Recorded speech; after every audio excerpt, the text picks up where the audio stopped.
Yeah, Kirk, you mentioned the quarterback situation and how we didn't maybe know if it was going to be Carson or JJ. Whether it's who you've talked to or kind of just your opinion of the whole thing, what do you think is the ultimate plan, I guess, for the Vikings with their quarterback situation? A lot of people saying the whole JJ McCarthy is, like a soft benching, if you will, and they're kind of just going to let Carson, find his feet. And then obviously you have what Sam Darnold's doing in Seattle that's kind of just rubbing it in a little bit. But do you have like any feel that, hey, if Carson Wentz goes out there, looks good tonight, and kind of maybe strings together a couple wins, like does he have the chance here to maybe be the Viking starter for the rest of the season, or are they still all gung-ho on JJ and he'll be back whenever he's, I guess, healthier than he is now? I mean, Ty, you know this division. I mean, it's your team's in there, and you follow it closely. I think what you're alluding to is you almost have to read between the lines. No one is coming out, including O'Connell, and saying that, hey, here's what we think. I think they're talking strictly about the ankle and his availability, and no one's saying that Carson Wentz, who's 2-2 right now, has a chance to be the guy. I will say this.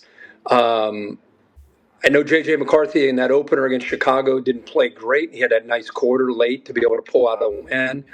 But if you guys go back to that game, the reason I've been a big fan of J.J. McCarthy's is the juice that he brings, the way his team believes in him. And if you saw the reaction that night, you had defensive players coming down. You had JJ or Justin Jefferson. Like everybody responds to him.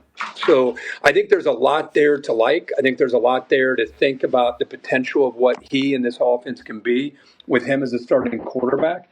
But I think what you're alluding to is fair. I mean, what if Carson Wentz goes out tonight and just plays awesome? What if he's hitting everything, making good decisions, not turning the ball over, and they get out with a win?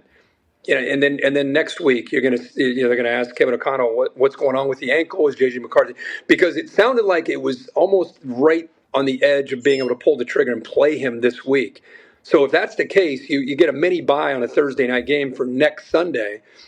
Why wouldn't he be ready to go next week, regardless of what Carson Wentz does, if he's your guy? Now I step back for a second. When you have a high ankle sprain, you're getting mental reps, but you're not. Think about it, in 2 years. Forget playing. He hasn't gotten practice, just developmental practice of getting reps, and you just wonder how much that has slowed down his potential growth. So I don't know. I don't think it's J.J. McCarthy's a miss on a draft pick. I think it's more of we got this guy Carson Wentz that's functioning pretty well. We got our other guy that we think is going to be the guy, but he's not even on the practice field.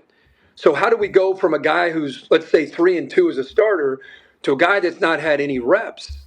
I don't know. I understand where the kind of the spot that he's in right now as a head coach and play caller, but I think it's a fair discussion for Minnesota media and fans to wonder, where is this heading 2 weeks from now, 3 weeks from now? Are we waiting for Carson Wentz to implode and then you go to J.J. McCarthy? Or does it not even matter what Wentz does? At some point, they're going to go to their guy because they believe in him, despite not getting a whole lot of reps. Yeah, Kirk, when you watch this Vikings team, obviously you talk to Kevin O'Connell. Like, what separates him as a coach? We know, like, the old saying, hey, you could plug anybody in there at QB, it feels like, and Kevin O'Connell is going to get them right. He's going to give them a good chance to be successful. Like, from talking to him and watching him, what is it that makes him special? I think it's just, you always hear that saying, quarterback-friendly offense. I think it's because of the way they attack. They don't put it all on the quarterback. They run the football typically when they're healthy. And by the way, Aaron Jones will be back tonight, which is a massive deal. When they picked up Jordan Mason last year from San Francisco, what they envisioned is taking some of the heat off of Aaron Jones and letting them be a tandem and a combination. And so you have that now with him coming back. So I think that's great. But I think the reason these Kirk Cousins and what we've seen under Kevin O'Connell with Sam Darnold, the reason he's able to do that is because you got great personnel around the position. They don't put everything on the quarterback.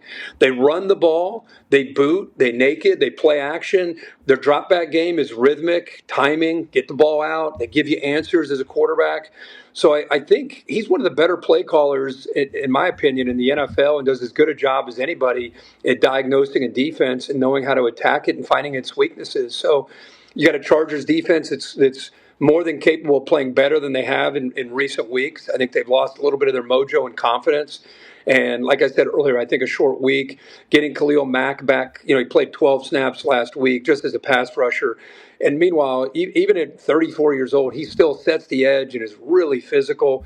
Denzel Perryman came back last week. So I think some pieces are coming back.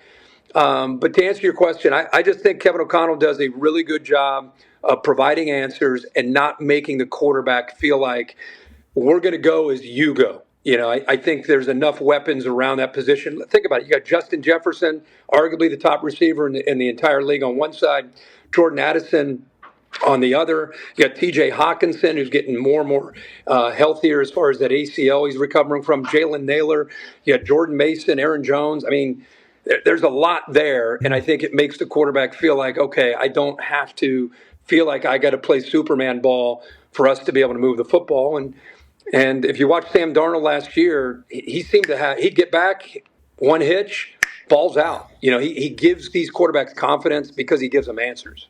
Yeah, I think we're all excited to watch the Carson Wentz experience tonight. We know that guy's going to have a few extended plays where he stumbles around, he finds a way, and who knows, maybe it'll be a 70-yard completion, maybe something else may happen. Kirk.